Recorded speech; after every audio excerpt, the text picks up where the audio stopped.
Good afternoon, friends. I am Dr. M. Swayambaraja, final year resident, MS General Surgery in Amrita Institute of Medical Science, Kochi. One night, a 47-year-old female presented to the casualty with noticing a discomfort in her throat and swelling in her neck for the past 2 hours following a vigorous cough. The initial 10-second survey, the patient was conscious, oriented, and she is able to respond to my questions.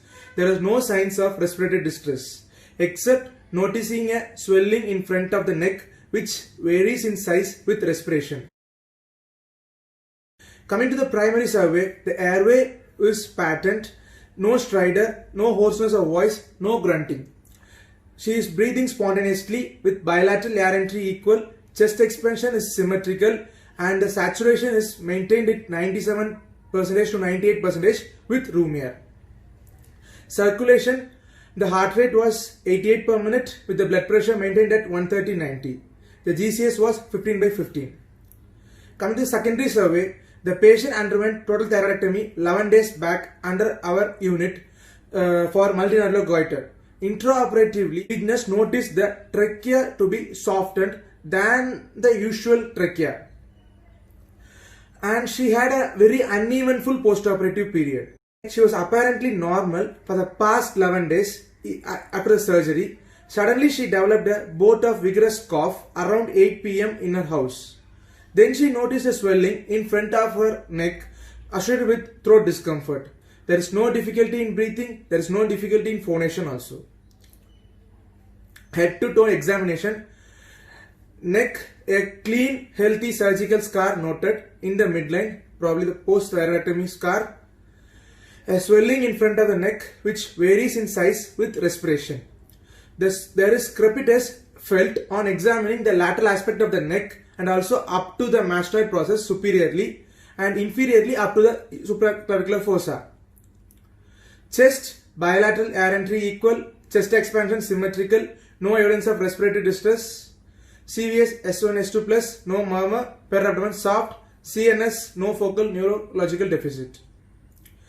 At this point of time, my provisional diagnosis of this patient was a surgical emphysema due to tracheal perforation. How we evaluated?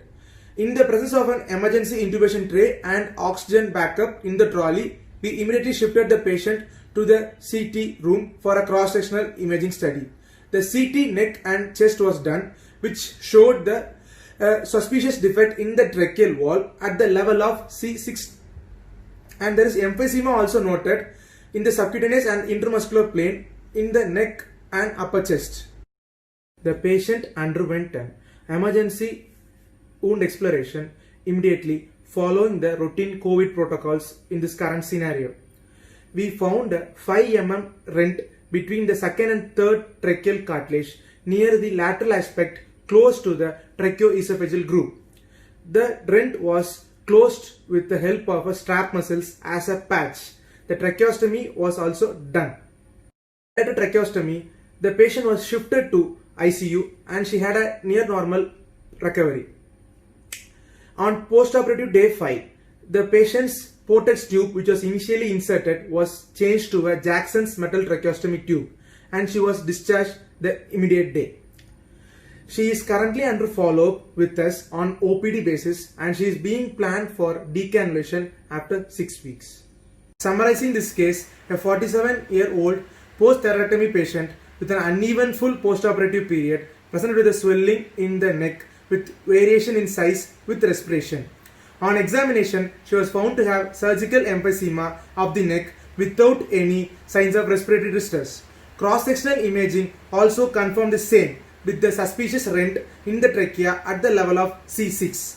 Immediate wound exploration was done and it was found to be a tracheal rent in the tracheoesophageal groove, for which the closure was done with the help of strap muscles as a patch. Tracheostomy was also done. Later on, the tracheostomy tube was changed to a Jackson's metal tube on postoperative day 5. The patient had a near normal postoperative recovery period. She is currently under follow-up with us on OPD basis and she is being planned for a decannulation after 6 weeks. In this modern era of safe thyroidectomy, delayed tracheal perforation is a very rare complication with an incidence of about less than 0.06% globally. High index of suspicion, early evaluation and intervention are the only factors which can save the patient from the rare, potentially life-threatening complication following thyroidectomy. The possible causes are cautery burns, tracheomalacia, pressure necrosis following prolonged intubation. Most often, there is no substantial reason for the perforation in the trachea in this late presentation, except conjuncture of all these possibilities. Thank you.